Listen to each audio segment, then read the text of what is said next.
Hi viewers, welcome to our channel. இன்றைக்கி நம்ம சேனலில் ஒரு ஆதார் சம்மந்தமான ஒரு வீடியோ தான் நம்ம பார்க்க போகிறோம்.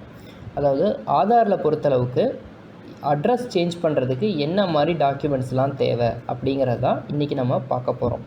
ஆதார் அப்படிங்கிறது அவங்க எல்லாத்துக்குமே தெரியும், ஒரு சிஸ்டம். ஸோ அந்த சிஸ்டமில் அவங்க என்னென்னலாம் வேலிட் டாக்குமெண்ட்ஸ் செல்லுபடி ஆகும் அப்படின்னு அவங்க சொல்கிறாங்களோ அந்த டாக்குமெண்ட்ஸ் நம்ம அட்டாச் பண்ணும்போது மட்டும்தான் நம்மளோட அட்ரஸ் ஆகட்டும் இல்லை வேறு எந்த அப்டேஷன்ஸ் ஆகட்டும் எல்லாமே பர்ஃபெக்டாக வேலை நடக்கும். இல்லை நம்ம ஒரு ப்ரூஃப் வச்சுருப்போம், அவங்க ஒரு ப்ரூஃப் சொல்லுவாங்க, பட் அதை அட்டாச் பண்ண முடியாத பட்சத்தில் கடைசியில் நமக்கு தான் டைம் வேஸ்ட். ஸோ அதுக்கு என்னென்னலாம் டாக்குமெண்ட்ஸ் அவங்க கேட்குறாங்க அப்படிங்கிறது தான் இந்த வீடியோவில் நம்ம பார்க்க போகிறோம். அட்ரஸ் சேஞ்ச் பண்ணுறது அப்படிங்கிறது ஆதாரில் பொறுத்தளவுக்கு ரொம்ப சிம்பிளான ஒரு விஷயந்தான். ஒரு 10 நிமிஷம் உட்காந்தா அந்த வேலையை நம்மளே முடிக்கலாம். அதுக்கு பதிலாக நம்ம என்ன பண்ணுறோம், ஆதாருக்காக அட்ரஸ்க்காக நம்ம ஆன்லைன் சர்வீஸ் சென்டருக்கு போகிறோம். நம்ம ஒரு 50 ரூபாயில் முடிய வேண்டிய வேலையை ஒரு 150, 200, 250ன்னு எக்ஸ்ட்ரா நம்ம ஸ்பெண்ட் பண்ணுறோம். ஸோ யாருக்கு நம்மளோட அமௌண்ட் தான் வேஸ்ட். ஸோ அந்த மாதிரி இல்லாமல் நமக்கே ஒரு நாலேஜ் இருந்ததுன்னா வேலையை ரொம்ப சிம்பிளாக முடிச்சுக்கலாம்.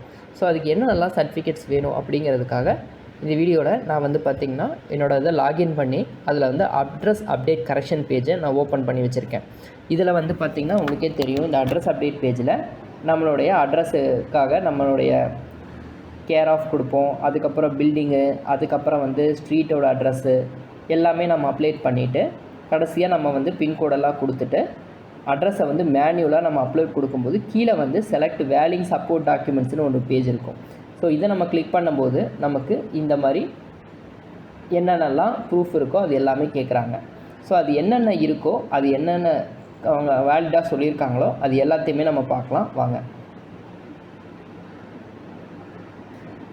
இதில் ஃபஸ்ட்டாக அவங்க கொடுத்துருக்கிறது allotment letter of accommodation issued by central government or state government.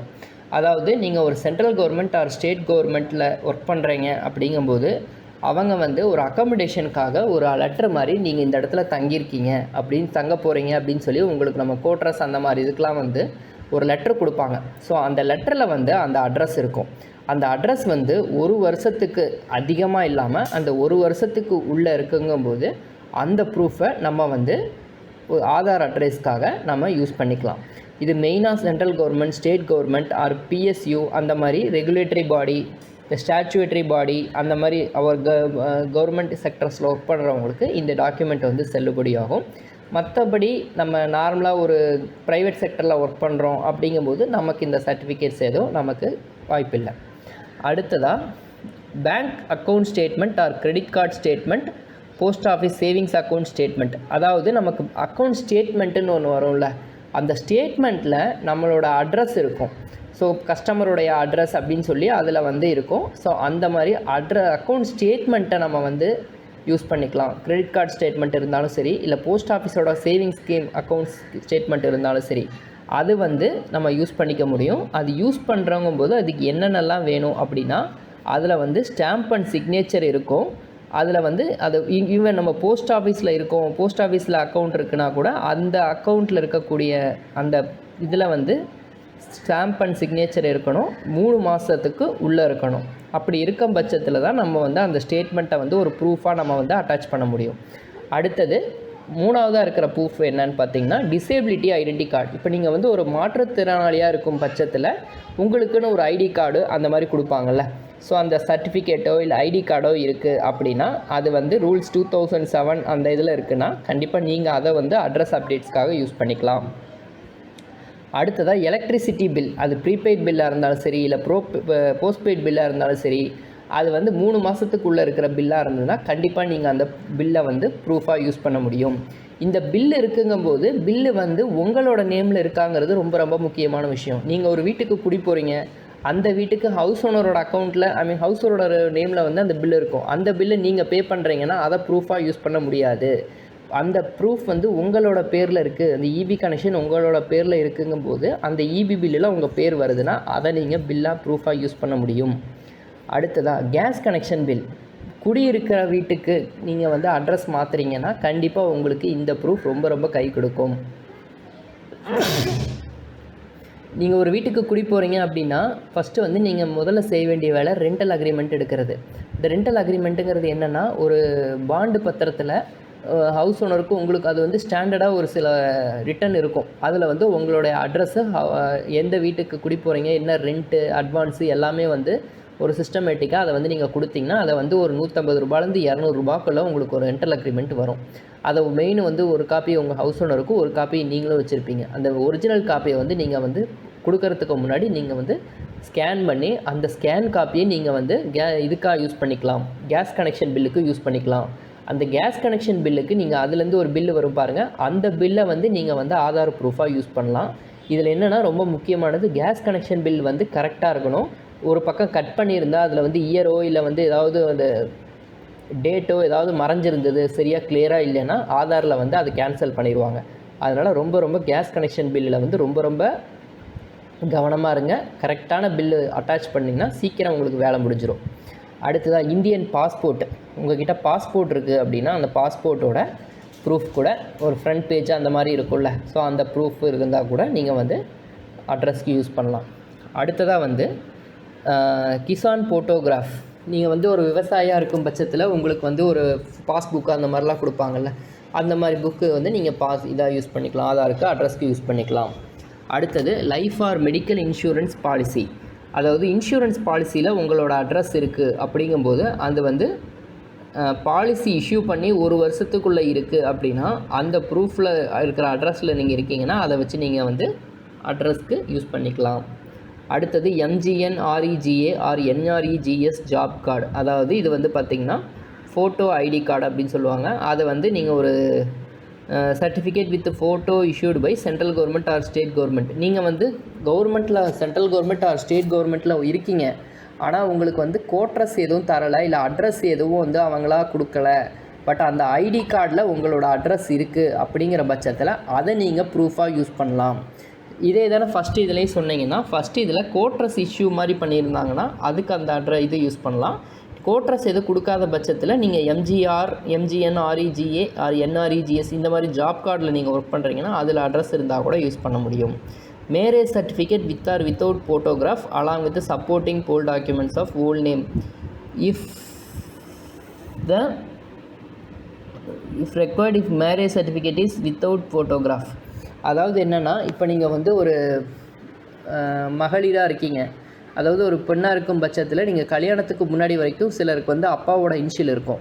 கல்யாணத்துக்கு அப்புறமா பார்த்தீங்கன்னா உங்களுக்கு ஹஸ்பண்டோட இனிஷியல் மாறும். ஸோ அந்த மாதிரி இருக்கும்போது நீங்கள் மேரேஜ் சர்டிஃபிகேட் மாதிரி ஏதாவது ஒரு சர்டிஃபிகேட்டை அட்டாச் பண்ணிவிட்டு கூடவே வந்து நீங்கள் வந்து கல்யாணத்துக்கு முன்னாடி இருக்கிற ஒரு சர்டிஃபிகேட், ஒரு டாக்குமெண்ட் மாதிரி ஏதாவது ஒரு ப்ரூஃபுக்கு இருக்கிற சர்டிஃபிகேட்டை நீங்கள் அட்டாச் பண்ணிக்கிட்டிங்கன்னா, உங்கள் எஜுகேஷனல் சர்டிஃபிகேட்டு ப்ளஸ் அதோட உங்கள் மேரேஜ் சர்டிஃபிகேட் இருந்ததுன்னா கூட அதை நீங்கள் வந்து ஒரு டாக்குமெண்ட்டாக யூஸ் பண்ணலாம். இது எங்கே யூஸ் ஆகும் அப்படின்னு பார்த்தீங்கன்னா, நீங்கள் ஆதாரில் வந்து head of the family changes அப்படின்னு சொல்லி ஒரு கான்செப்ட் இருக்குது. நீங்கள் வந்து டைரெக்டாக இதில் நீங்கள் பண்ணாமல் உங்களோட ஹஸ்பண்டோட அட்ரஸை வச்சு நீங்கள் மாற்றுறீங்க, இல்லை உங்கள் மிஸ்ஸஸோட அட்ரஸ் இருக்கிற ஊருக்கு நீங்கள் போகிறீங்க அப்படின்னாலும் கூட இந்த மாதிரி ஒரு மேரேஜ் சர்டிஃபிகேட் இருந்தால் கூட 2 பேர்த்துக்குமான ஒரு ரிலேஷன் சர்டிஃபிகேட்டாக கன்சிடர் பண்ணி நீங்கள் வந்து அட்ரஸ் சேஞ்ச் பண்ணிக்க முடியும். அடுத்ததாக passbook with photograph issued by public sector bank. அதாவது passbook with photograph issued by public sector bank as customized by RBI duly stamped and signed. RBI ரெகுலேஷனுக்குள்ளே இருக்கிற ஒரு பேங்க்கில் நீங்கள் வந்து ஸ்டாம்ப் அண்ட் சீல் வச்சு ஒரு சப்போர்ட்டிங் சர்டிஃபிகேட்டாக பேங்க் மேனேஜர்கிட்ட ஒரு KYC மாதிரி நீங்கள் வாங்கிட்டு வந்து அதை வந்து நீங்கள் ஒரு ப்ரூஃபாக அட்டாச் பண்ணிங்கன்னா கூட அதை வந்து ஒரு அதாவது ஒரு அட்ரஸ் ப்ரூஃபாக கன்சிடர் பண்ண முடியும். அடுத்ததாக photo ID card or certificate with photo issued by central government or அதாவது பரமஷா ஸ்கீம். அதாவது நீங்கள் ஒரு Bhamashah scheme, domicile certificate, labour card அந்த மாதிரி ஏதாவது ஒரு சர்டிஃபிகேட், ஐடி கார்டு அந்த மாதிரி இருந்தால் கூட அதை நீங்கள் அட்டாச் பண்ணலான்னு சொல்லியிருக்காங்க.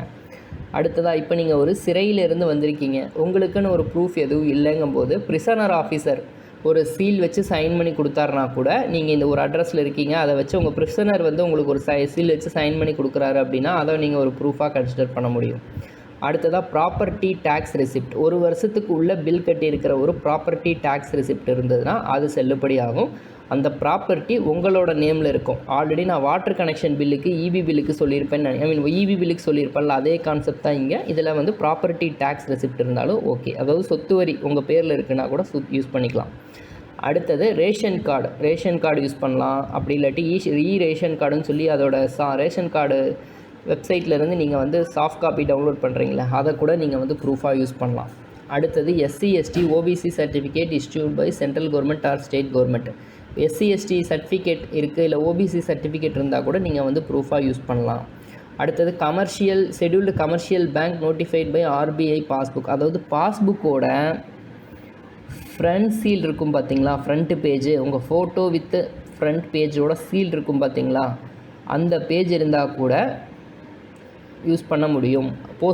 போஸ்ட் ஆஃபீஸாக இருந்ததுன்னா ஸ்டாம்ப் அண்ட் சீல் இருந்தாலும் பண்ண முடியும். அதாவது பேங்க்கோட பாஸ்புக்கு இல்லை போஸ்ட் ஆஃபீஸோட பாஸ்புக்கில் சீல் வித்து சைன் வித் உங்கள் ஃபோட்டோகிராஃபோடு இருந்ததுன்னா நீங்கள் அதை யூஸ் பண்ணிக்கலாம். அடுத்ததாக standard certificate by gazetted officer. அதாவது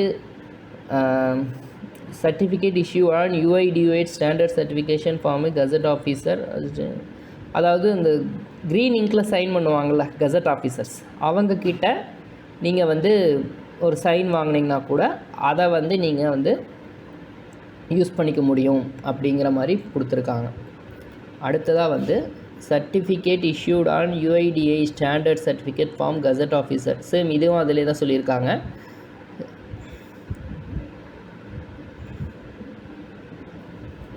அதாவது EPFO ஆஃபீஸர், நீங்கள் PF எம்ப்ளாய்மெண்ட் பென்ஷனர் ஃபண்ட் அந்த மாதிரி EPFன்னு சொல்லுவாங்களா, அவங்கக்கிட்ட கெசட் ஆஃபீஸர்கிட்ட சைன் வாங்கினீங்கனாலும் கூட ஓகே.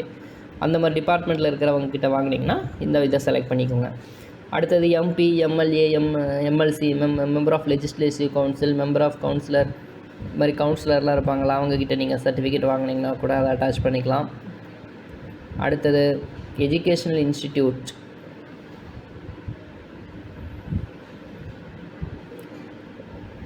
எஜுகேஷ்னல் இன்ஸ்டிடியூஷனில், அதாவது இந்த எஜுகேஷ்னல் இன்ஸ்டிடியூஷனில் சில ஸ்டூடெண்ட்ஸ் எல்லாம் வெளியே தங்கி படிப்பாங்க, அவங்களுக்குன்னு சில டாக்குமெண்ட்ஸ் ஸ்கூலில் காலேஜஸில் கொடுப்பாங்க. ஸோ அந்த சர்டிஃபிகேட் இருந்தாலும் நீங்கள் அதை யூஸ் பண்ணிக்கலாம். அடுத்ததாக பார்த்திங்கன்னா, நீங்கள் வந்து ஒரு அனாதை இல்லம் அப்படி இல்லாட்டி முதியோர் இல்லம் அந்த மாதிரி இடத்துலேருந்து நீங்கள் வெளியே வரீங்க, ஸோ அது மூலிமா உங்களுக்கு ஒரு அட்ரஸ் இருக்குது அப்படின்னா நீங்கள் வந்து அந்த வார்டன், அந்த மாதிரி சூப்பர்டென்ட், இந்த மாதிரி அவங்க இந்த இல்லத்தில் இருப்பாங்கள்ல, அவங்களோட சைன் ஏதாவது இருக்குங்கிற பட்சத்தில் கூட நீங்கள் வந்து அவங்களோட இதை நீங்கள் டாக்குமெண்ட் வாங்கி நீங்கள் வந்து ப்ரூஃபாக அட்டாச் பண்ண முடியும். அடுத்ததாக வந்து பார்த்திங்கன்னா tahsildar or gazette officer group ஏல இருக்கக்கூடிய கெசட் ஆஃபீஸர்கிட்ட நீங்கள் வாங்கினீங்கனாலும் சரி, இல்லை குரூப் பியில் இருக்கக்கூடிய கெசட் ஆஃபீஸர்கிட்ட வாங்கினீங்கனாலும் சரி நீங்கள் அட்டாச் பண்ண முடியும், பச்சை இங்கில் சைன் பண்ணக்கூடியவங்கக்கிட்ட. அடுத்ததாக பஞ்சாயத்து ஹெட்டு, அதாவது நீங்கள் பஞ்சாயத்து அந்த மாதிரி இடத்துலேருந்து ஊர்லேருந்து வருவீங்கள்ல, ஸோ அவங்கக்கிட்ட, அதாவது certificate issued by village panchayat head or president or Mukhiya கிராண்ட் போரா, அதாவது இந்த பஞ்சாயத்து போர்டிலேருந்து சைன் வாங்கிட்டு வருவாங்கள்ல, அவங்கக்கிட்ட அவங்களோட இந்த இடத்துல இருக்கேன் அப்படின்னு சொல்லி ஒரு சீல் வச்சு சைன் பண்ணி கொடுத்தாங்கனாலும் அதெல்லாம் வந்து ப்ரூஃபாக அட்டாச் பண்ண முடியும். அடுத்தது டெலிஃபோன் ஆர் லேண்ட்லைன் பில், அதாவது இப்போ நீங்கள் வீட்டுக்கு டெலிஃபோன் பில்லு இல்லை அப்படி இல்லாட்டி ப்ராட்பேண்ட் பில்லு, அது எல்லாமே வந்து ஒரு அட்ரஸில் தானே அந்த கனெக்ஷன் கொடுத்துருப்பாங்க. அந்த கனெக்ஷன் வந்து உங்களோட நேமில் இருக்குன்னா டெலிஃபோன் பில்லை கூட இல்லை இன்டர்நெட் பில்லை கூட நீங்கள் வந்து அட்டாச் பண்ண முடியும். 3 மாதத்துக்குள்ளே இருக்கணும். நீங்கள் வந்து ஒரு திருநங்கையராக இருக்கும் பட்சத்தில் நீங்கள் 3rd ஜெண்டர் உங்களுக்குன்னு ஒரு சர்டிஃபிகேட் ஒன்று கொடுத்துருப்பாங்க டிரான்ஸ்ஜெண்டர் பர்சனுக்காக. ஸோ அது வந்து நீங்கள் அதை அட்டாச் பண்ண முடியும்.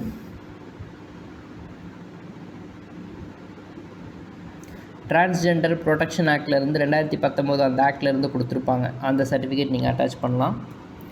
அடுத்ததாக valid registration sale agreement or register gifts, அதாவது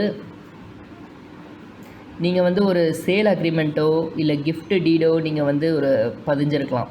ஸோ அதுக்குன்னு ஒரு அட்ரஸ்ஸு இதெல்லாம் வந்து குறிப்பிட்டு தான் வந்து உங்களுக்கு அந்த ஆஃபீஸர்லாம் வந்து உங்களுக்கு ஒரு அக்ரிமெண்ட் கொடுப்பாங்க. ஸோ அந்த மாதிரி லைசன்ஸ் அக்ரிமெண்ட்டு அந்த மாதிரி இருந்தால் கூட நீங்கள் வந்து ஒரு ப்ரூஃபாக அட்டாச் பண்ண முடியும். அடுத்ததாக ஓட்டர் ஐடி கார்டு இருக்குது பார்த்தீங்களா, ரொம்ப சிம்பிள். எல்லாத்துக்கிட்டேயும் ஓட்டர் ஐடி கார்டு இருக்கும். அந்த ஓட்டர் ஐடி கார்டில் நீங்கள் இருக்கிற அட்ரஸ் இருக்குது அப்படிங்கிற பட்சத்தில் நீங்கள் அதை ஆதார் ப்ரூஃபாக கன்சிடர் பண்ணி கொடுக்க முடியும். அடுத்ததாக water connection bill. Water connection பில்லும் சரி, இபி பில்லும் சரி, ப்ராப்பர்ட்டி டேக்ஸும் சரி, உங்களோட நேமில் 3 மாதத்துக்கு கம்மியான ஒரு பில் இருக்குது அப்படின்னா, 3 மாதத்துக்குள்ளே கட்டியிருக்கீங்க அந்த பில் இருக்குன்னா, அதில் வந்து நீங்கள் வந்து ப்ரூஃபாக அட்டாச் பண்ண முடியும். ஓகே விவர்ஸ், இது எல்லாமே வந்து ஆதாரில் கேட்டிருக்கக்கூடிய சர்டிஃபிகேட். நம்ம இதில் ஏதோ ஒரு சர்டிஃபிகேட் ஒரு அப்டேட்ஸ்க்கு யூஸ் பண்ணுவோம். ஸோ அதனால் இதில் எந்த சர்டிஃபிகேட் உங்களால் கொடுக்க முடியுமோ ஸோ அதை வந்து நீங்கள் பார்த்து கொடுத்து நல்லபடியாக உங்களுடைய ஆதார் அட்ரஸை நீங்களே சேஞ்ச் பண்ணிக்கலாம். ஓகே விவர்ஸ், இந்த வீடியோ பிடிச்சிருந்ததுன்னா லைக் பண்ணுங்கள், ஷேர் பண்ணுங்கள், கமெண்ட் பண்ணுங்கள். நன்றி, வணக்கம்.